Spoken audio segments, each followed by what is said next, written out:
The Summer I Said Yes Part 4. Chapter 19. Under the Lemon Trees. Late afternoon, Villa Bianchi, South Garden. The light was different down here. Warmer. Older, somehow. It spilled through the canopy of lemon trees in soft, gold-tinted ribbons, casting long shadows across the cracked stone path. The air smelled like citrus and sun-warmed earth, like something memory-shaped. Ivy had come here without thinking. Her suitcase was still upstairs. Unpacked. Still zipped. But she'd walked down the winding back stairwell, through the herb garden, past the half-silent kitchen, until the trees swallowed her up. It was quiet here. Quiet enough to think. And to feel. She walked slowly, her sandals scuffing against the old stone. Overripe lemons hung low from the branches, heavy and bright. She reached up and gently brushed her fingers over one, not picking it, just grounding herself. Everything felt unreal. And yet, more real than anything else in weeks. From the distance, she heard footsteps. They didn't startle her. She already knew who it was.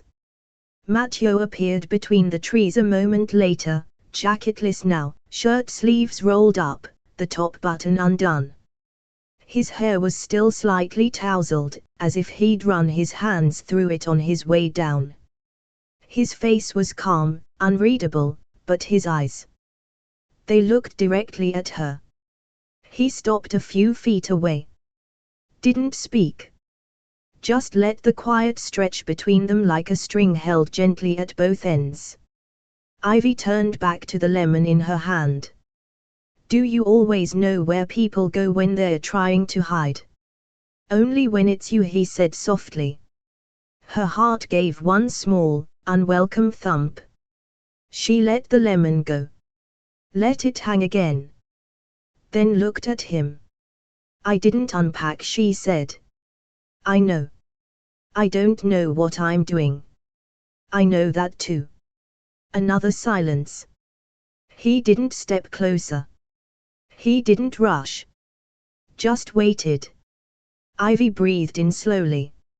I can't go back to pretending, Matteo. Not even a little. It's all blurred now, and I'm not sure I'll know where the line is. Matteo looked at her for a long time. Then, finally, he closed the distance. Not abruptly. Not forcefully. Just a slow, inevitable pull, like the tide finding its way back to shore. He stopped in front of her, close enough that she could smell the salt on his skin, the faint lemon from the trees around them, something warm and quiet beneath it all. His voice, when it came, was low. There's no line anymore. And then, his hand lifted. He didn't grab her. Just brushed his fingers lightly along the edge of her jaw, like he was asking permission. Ivy didn't answer with words. She leaned in. Their lips met. No audience. No cousins peeking around corners. No grandmother watching from a terrace. Just the two of them, under the lemon trees, in a golden hush that held the whole moment still. The kiss was nothing like the first one. That one had been for show. For strategy. This one was quiet. Anchored. There was no rush in it. No need to prove anything. It was a kiss of knowing, of tension unraveling. Of soft surrender. Ivy's hand slid up his chest, resting over his heart, and she felt it, steady and strong, beating for her. When they finally pulled apart, Matteo didn't move far. His forehead touched hers. His eyes stayed closed. Ivy's did too. And somewhere inside her, with frightening, aching, impossible clarity, she knew. She was in love with him. Not in a playful, accidental, this is part of the plan way. But in a way that had weight. in a way that made her want to stay, even if the story fell apart. Even if the truth didn't fix everything. She didn't say it out loud. She wasn't ready. Not yet. But she felt it. And she knew, from the way he was still holding her, from the way neither of them had moved, that he felt something too. Maybe not the same thing. But something. Something enough. Chapter 20 The Ex returns. Evening Amalfi Coast Charity Gala, Hotel Bianchi Grand. It was the kind of night that made people believe in fairy tales. The Hotel Bianchi Grand sat perched high above the sea, its cliffside terraces wrapped in candlelight and filled with the hum of live string music. Waiters in pressed white jackets glided between guests with crystal flutes and gold trays. The moon hung low and full above the water, casting a soft shimmer over everything. The charity gala, hosted annually by the Bianchi Foundation, was the crown jewel of the Amalfi social season. And tonight, Ivy was its centerpiece. At least, that's how it felt. She stood beside Matteo on the marble balcony, the open sea at her back, the soft clinking of glasses behind her. Her gown was silver this time, sleek and understated, with delicate straps and a low back that caught the light with every step she took. Her hair was swept up, a few soft strands framing her face, and Matteo hadn't stopped looking at her since she walked into the ballroom. He hadn't said much. He hadn't needed to. His hand had found the small of her back the moment she stepped onto the red carpet. His eyes had followed her like she was the only thing that moved. And Ivy. She felt grounded. Finally. After weeks of pretending, something inside her felt settled. Until the door opened. And everything changed. She arrived like she belonged there. Of course she did. Elena. No one said her name right away. No one needed to. The reaction was instant. Heads turned. A few people froze mid-conversation. One woman at the bar gasped audibly and immediately tried to mask it with a sip of champagne. Elena walked in with the calm, devastating poise of someone who had never once doubted their place in the world. She wore black. Not the subdued kind. The kind of black that shimmered like oil under the lights, with a slit that dared, and sleeves that draped like silk smoke. Her dark hair was slicked into a perfect chignon, her earrings glittering like tears. And her eyes. Locked on Matteo. She didn't look at Ivy. Not right away. Matteo's hand tensed on Ivy's back. She felt it, the shift, the pause, the way his breath caught before he turned fully to face the woman he once nearly married. The woman who left him at the altar. Elena smiled, slow, confident, dangerous. Bonsoir, Matteo. He didn't move. Elena, he said. One word. Taut. She stepped closer. Still elegant, she murmured.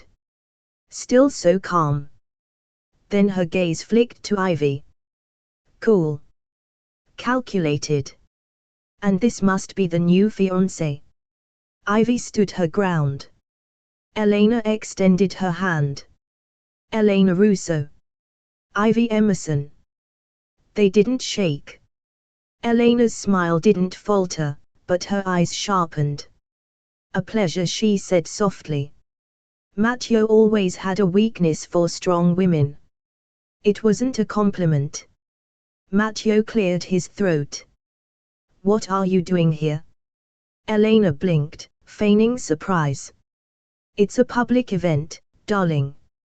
I support the Bianchi Foundation. I always have.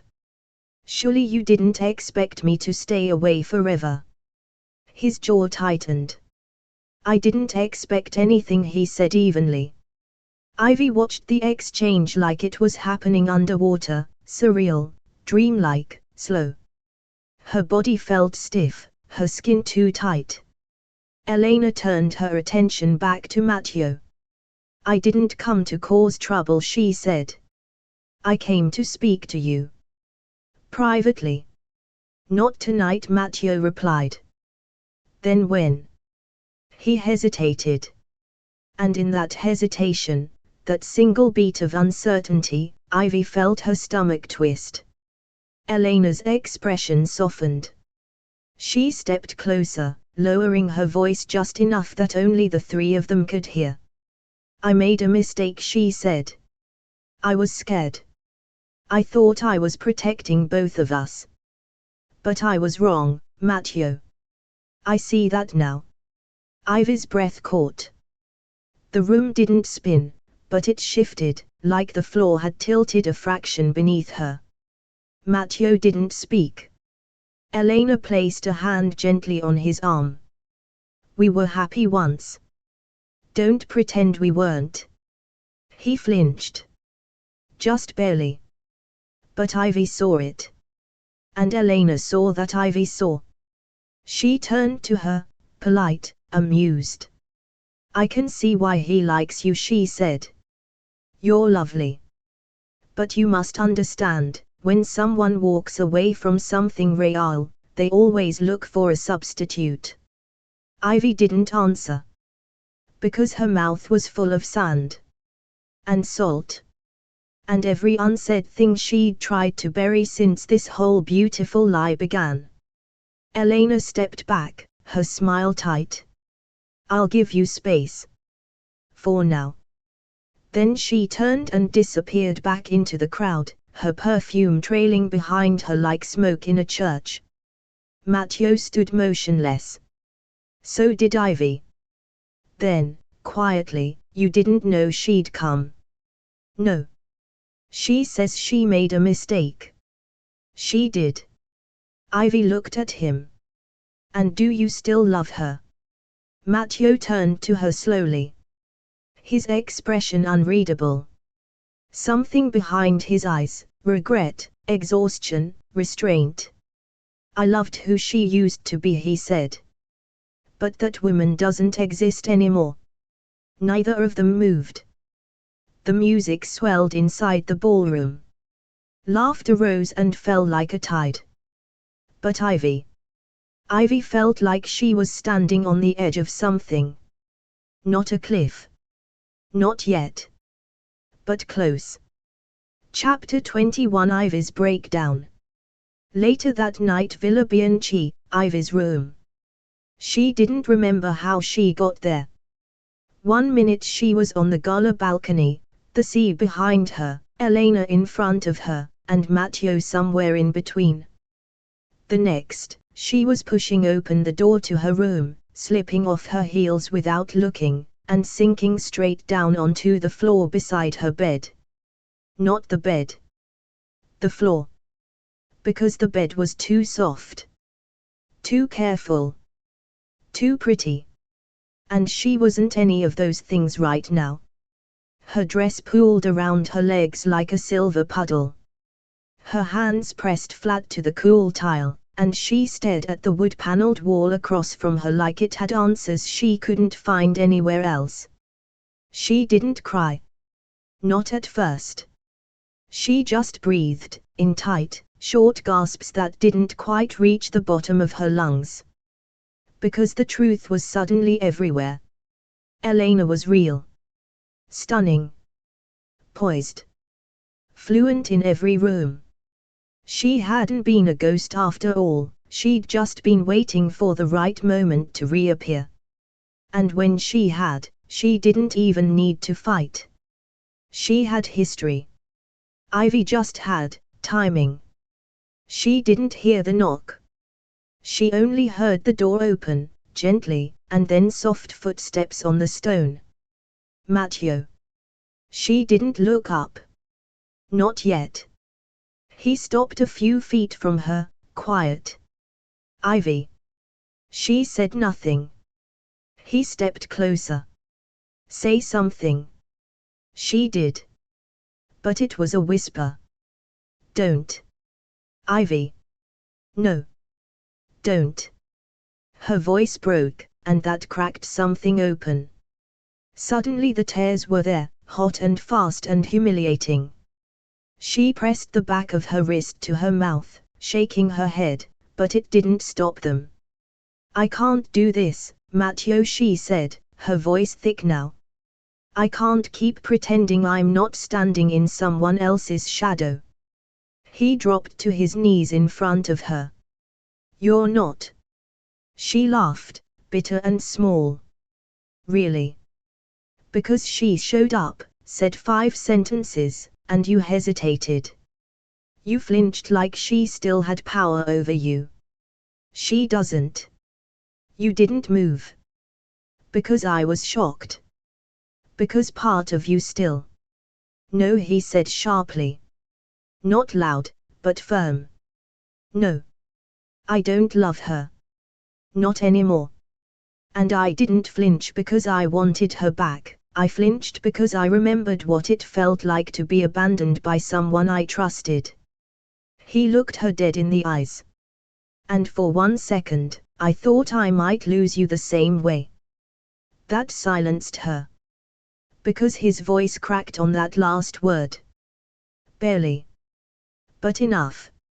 And she saw it, too, the fear in his expression. The one he never let through. Ivy, he said, softer now, I know what this looked like tonight. I know what it felt like. But Elena, she's a part of my past I don't need anymore. And you've become the thing I never expected, the person I want standing next to me when everything else falls apart. She shook her head. You don't know what you want. Yes, I do. He reached out slowly, not pulling her, just offering his hand. I want you. Not because it's convenient. Not because it fixes anything. Because when you walk into a room, I feel like I can breathe again. Like I don't have to perform. Like I can just be. She stared at his hand. Tears kept falling. Quiet now. Steady. I'm not like her, she said. I know. I'm not polished. I say the wrong things. I feel like I'm always 10 seconds behind everyone here. I know. I don't fit. He moved closer, close enough that their knees touched. You don't have to fit, he said gently. This place fits around you. That broke her completely. She folded forward, and Matteo caught her, not possessively, not with the intensity of romance, but with the steadiness of someone who was simply not going to let go. He held her as she cried. Quietly. With patience. With both arms around her like a shield. And in that moment, Ivy realized something almost unbearable. She wanted to believe him. She just wasn't sure how. Chapter 22 Matteo's Defiance. The next morning, Villa Bianchi, family breakfast terrace. The breakfast table was deceptively beautiful. A long, sun-drenched spread beneath the trellised grapevines on the east terrace, freshly pressed table linens, delicate china, thin slices of melon glistening on porcelain, espresso steaming from polished silver pots. Butter melted beside warm croissants. A bowl of blood oranges gleamed like gemstones. Ivy sat at the far end of the table, quiet. The linen napkin in her lap felt like a weight. Her cappuccino had gone cold. She hadn't taken more than 1 bite of her biscotto. Matteo was late. The others were already seated, Chiara, sipping black coffee and pretending not to glance toward the stairs, 2 of Matteo's cousins laughing gently over their phones, Nonna, regal at the head of the table, her spoon moving slowly through a bowl of yogurt and berries. And next to her, Elena. Again. She was back. She had arrived early, uninvited, wearing ivory silk and a small, smug smile. No announcement. Just a kiss to each cheek and a calm buongiorno. Ivy hadn't said a word to her. She couldn't trust herself to speak. The chair next to Ivy, Matteo's seat, remained empty. Until, just as the sun hit the far wall of the terrace, he appeared. And the air changed.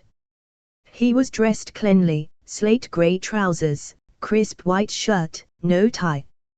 Controlled. Understated. But his expression carried something unmistakable, finality.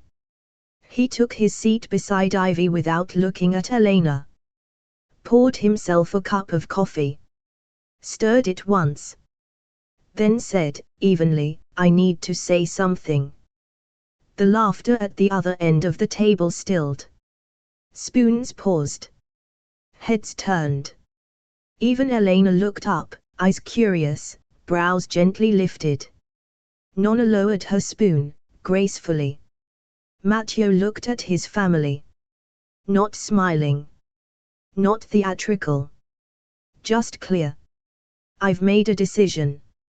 No one spoke. "I know there's been confusion," he continued, "since Elena's return. And I want to clear it." Now he looked at her, Elena, and for the first time since her dramatic entrance, Ivy saw something unfamiliar in his expression. Not anger. Not affection. Distance. "Elena," Matteo said. "What we had, I believed in it. But you walked away from it. From me. From this family. And whatever brought you back, it doesn't change what that choice did." The table held its breath. Even the birds seemed to go quiet. "You don't get to return and assume your place is waiting," he said, his voice still calm. "Because it's not." Elena's face barely flickered. Just a slight narrowing of the eyes. "I see," she said. Matteo nodded once. "Good." Then he turned his body slightly, toward Ivy. She wasn't ready for it. The attention.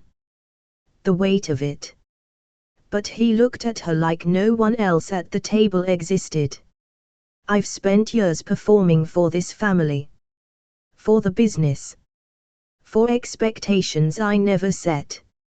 And Ivy was the first person who didn't ask me to be anyone but myself." Chiara made a small, sharp sound, half scoff, half breath. Matteo didn't turn. Didn't flinch. He went on. "She's not part of this family because she fits into a mold. She's here because I choose her. Every day. Without needing permission." Now the room was frozen. Ivy felt her throat tighten. Her hands trembled under the table. "And I'm done being polite about it," Matteo finished, softly. There was a beat of silence, suspended, like crystal hanging midair. Then Nonna spoke. Finally she said. Every head whipped toward her. She dabbed her lips gently with her napkin, then looked directly at Matteo with the faintest smile. "I was wondering when you'd stop acting like a CEO and start acting like my grandson." Matteo let out a breath, half relief, half disbelief. Nonna nodded toward Ivy. "About time you said it out loud." Chiara's jaw tightened. She didn't speak. But her glare at Ivy said everything. "You've won. For now." Elena stood. She didn't say goodbye. Didn't look back. Just left, her heels clicking sharply against the stone as she disappeared down the terrace steps and into the garden. The moment she was gone, the rest of the table exhaled, murmurs resumed, cousins leaned in to whisper, coffee was poured. But Ivy sat still. Matteo leaned in, voice low, only for her. "Stay with me." "Really stay?" She looked at him. At the man who had, just now, chosen her publicly in a house built on secrets. And she nodded. Once. Not dramatic. Not teary. Just enough. Chapter 23 Ivy's Choice. Evening. Ivy's bedroom, Villa Bianchi. The villa was humming with soft sounds, distant clinking of silverware, the low echo of laughter from the west terrace, the gentle whistle of wind through the olive trees. But Ivy's room was still. The kind of stillness that wrapped around her shoulders and settled behind her eyes. Not comforting. Not tense. Just still. She sat on the edge of her bed, barefoot, her gown from the gala still crumpled in a pile by the closet. She hadn't bothered to unpack the suitcase Matteo had stopped her from wheeling out. It was still half-zipped in the corner, mocking her with its unfinished exit. She reached for the drawer in the nightstand. Slowly. Inside was the letter. She had almost forgotten it, written weeks ago, in the dead of night during her first evening in the villa. Folded and tucked away, unsealed, with her handwriting sharp and clumsy across the top. Read this when you forget what you agreed to.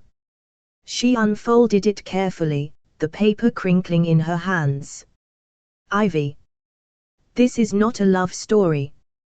This is a professional favor.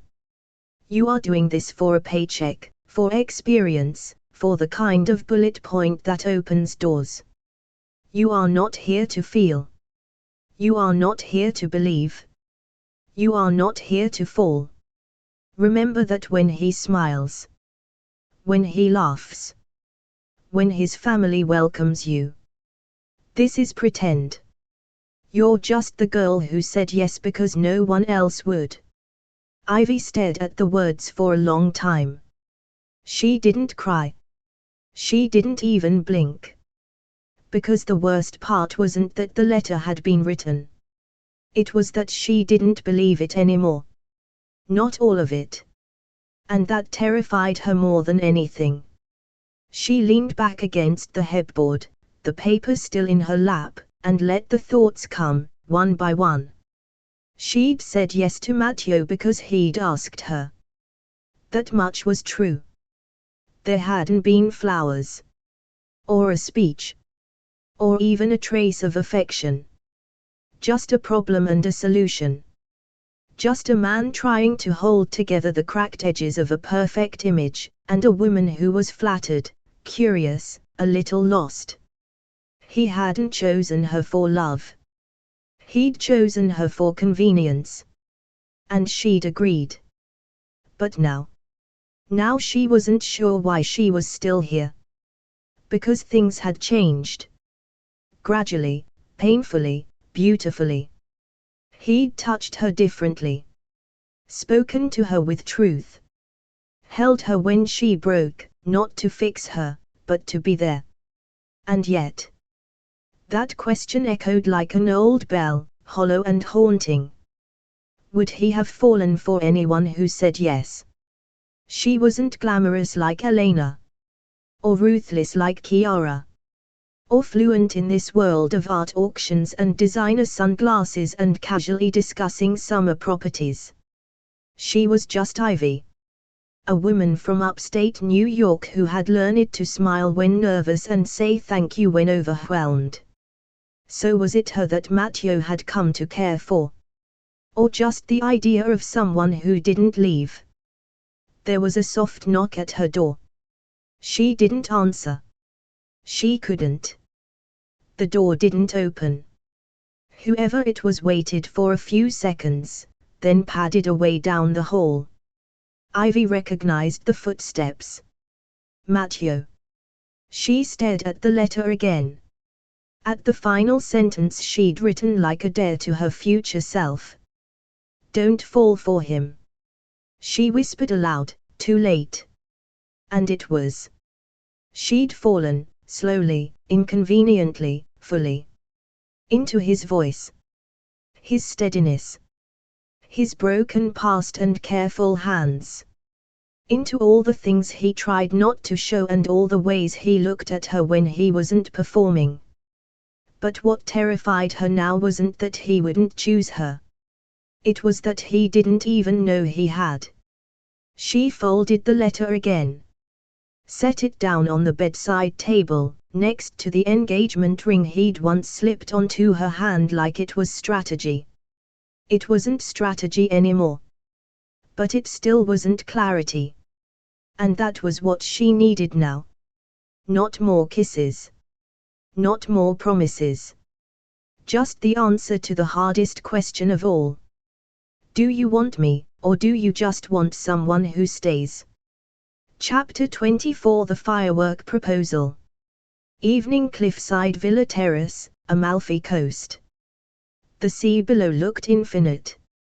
It shimmered like black silk under the moon, dotted with the faintest trail of lights from passing boats far offshore. Somewhere down in the marina, laughter floated up from tourists and musicians, carried high by the wind. But up here, on the cliffside terrace, the air felt hushed. Like the sky was holding its breath. Ivy stood alone near the balcony wall, one hand resting lightly on the cool stone, the other wrapped loosely around her waist. The silk of her dress, pale rose, ankle-length, borrowed from Muriel, fluttered in the breeze. Behind her, the villa lights glowed gold. In front of her, the horizon stretched open like a question. She didn't know what Matteo had planned. Only that he'd asked her to meet him here after sunset. No other details. No staff around. No music. No elaborate setup. Which only made her more nervous. And that letter, the one she wrote weeks ago, was still folded in the pocket of her wrap, pressed like a weight against her hip. She almost turned around. Almost. But then, she heard him. Footsteps behind her. Measured. Steady. Matteo. He came up beside her, silent for a moment. Then, without a word, handed her something. A single lemon blossom. Fresh. Still dewy. Plucked from the tree where they'd kissed.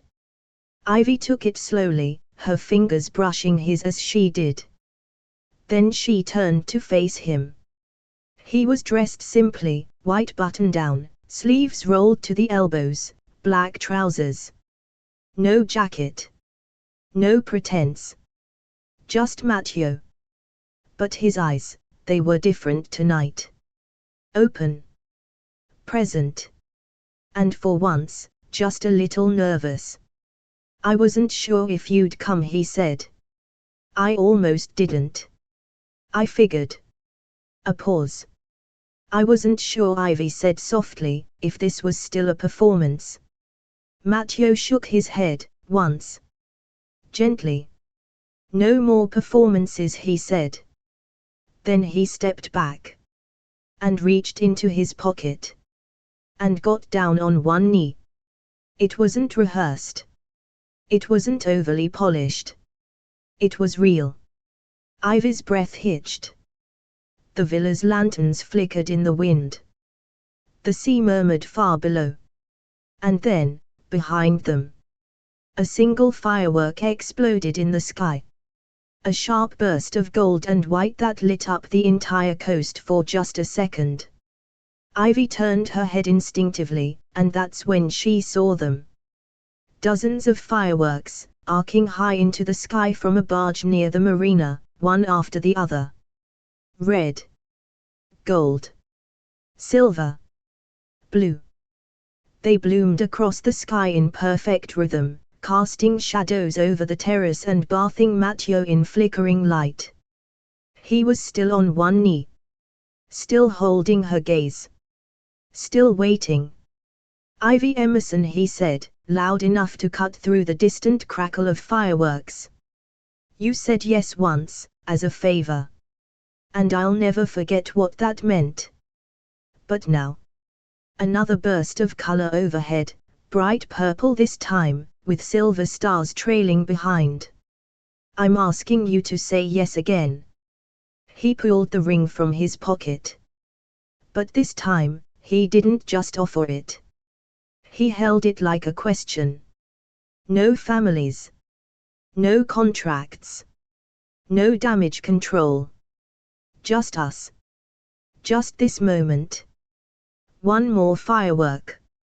A cluster of golden sparks that lit up her eyes. Say yes again, Matteo said softly. But this time, mean it. Ivy didn't speak at first. She was shaking, not with fear, but with something deeper. A strange, quiet ache in her chest, like a dam holding back too much hope at once. She looked at him. At the man who had asked her to fake a life.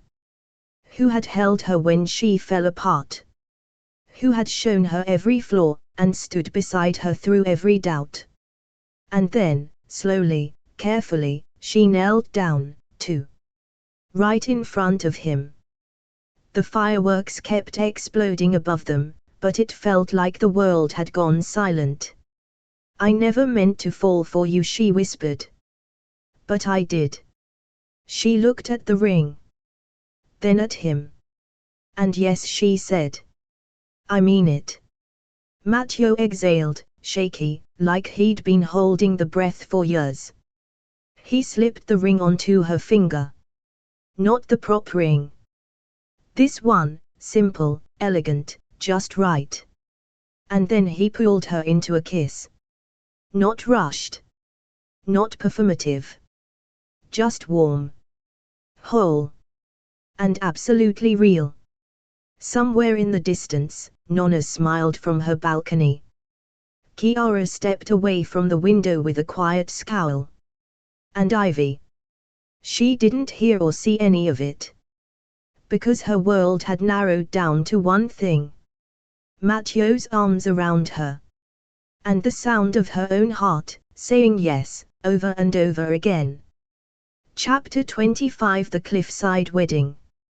Sunset Villa Bianchi, Garden Terrace. No one remembered the wedding that didn't happen 2 summers ago. Because now there was this one. And it was perfect. The cliffside garden at Villa Bianchi had been transformed into something from a dream, or, more accurately, from a high-budget European romance film shot entirely at golden hour. A long aisle of ivory stone curved gently through the center of the garden, flanked by white roses, lemon blossoms, and tall glass lanterns flickering with real flame. Overhead, arches of soft green ivy climbed over wrought iron, draped with delicate strings of lights that hadn't yet been turned on, waiting for dusk.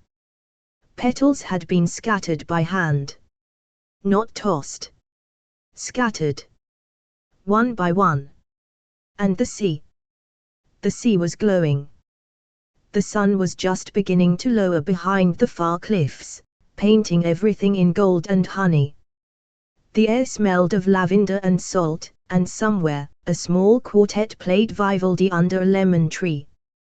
The guests were seated. All in white. Of course. Nonna insisted. She also insisted on no phones. No photographers. Just memory, and maybe a few hand-painted watercolors later from a local artist named Emilio, who sat discreetly in the corner sketching on handmade paper. At the head of the garden, framed by twin archways wrapped in ivy and soft white linen, stood Matteo. He looked like every kind of romantic cliché, and none of them. Slate suit. No tie. Just a single rosebud pinned to his lapel and an expression that was entirely unreadable to anyone except Ivy. To her, it said everything. Then the music changed. A swell of strings. Something slow, elegant. The air seemed to still. And Ivy stepped forward. There was no veil. No dramatic build-up. Just her. In a gown of soft, unstructured silk that caught the light like water. Thin straps. Open back. No jewels, except for the ring already on her finger and a thin band of gold at her wrist.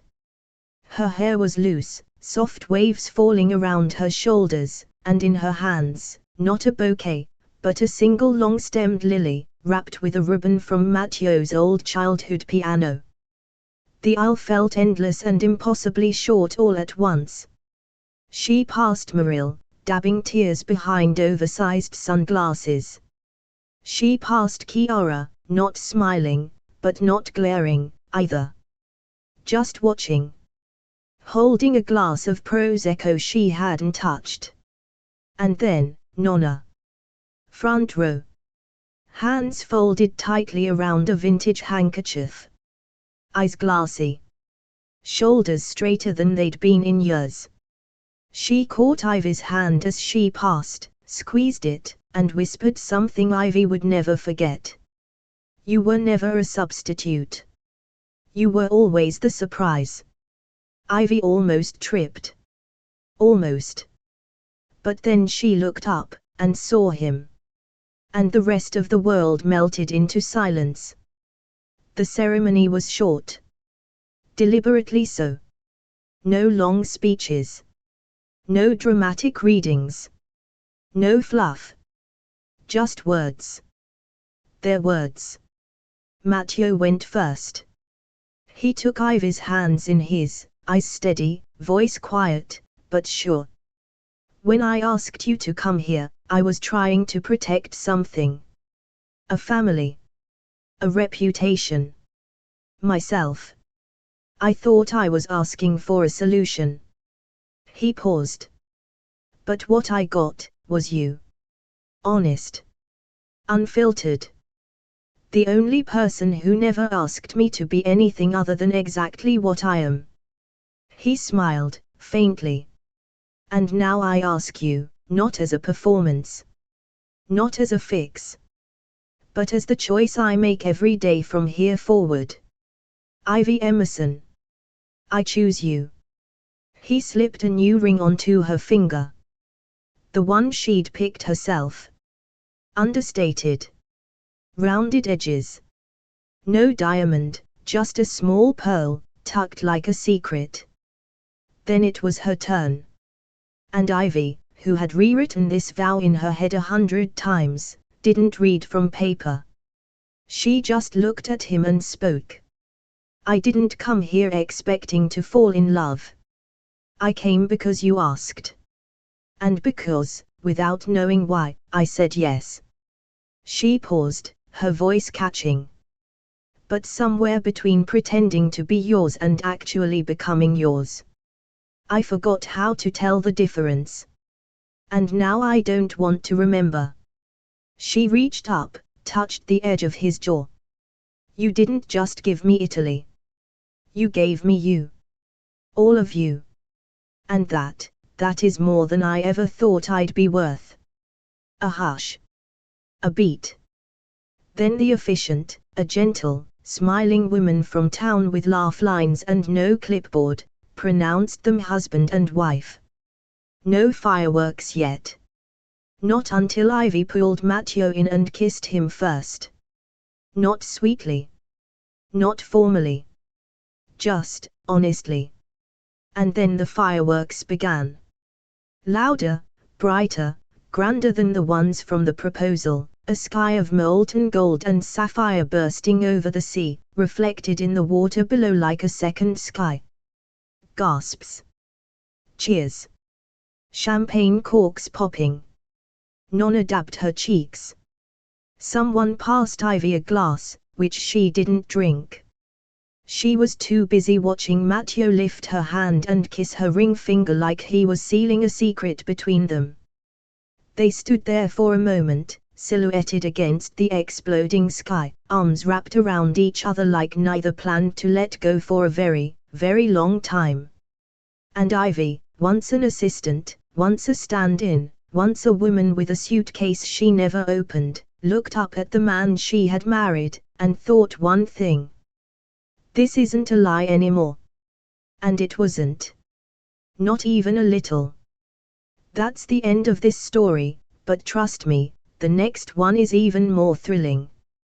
We drop fresh episodes every day, so don't miss out. Like, subscribe, and stay tuned. You won't want to miss what's coming next. Thanks for listening to Billionaire Romance Stories, where love meets luxury in the most unexpected places. If you enjoyed this story, make sure to like, subscribe, and drop a comment. We love hearing your favorite twists and favorite theories. And don't forget to ring that bell, because in this world of yachts, secrets, and luxurious romance, the next story is always one click away.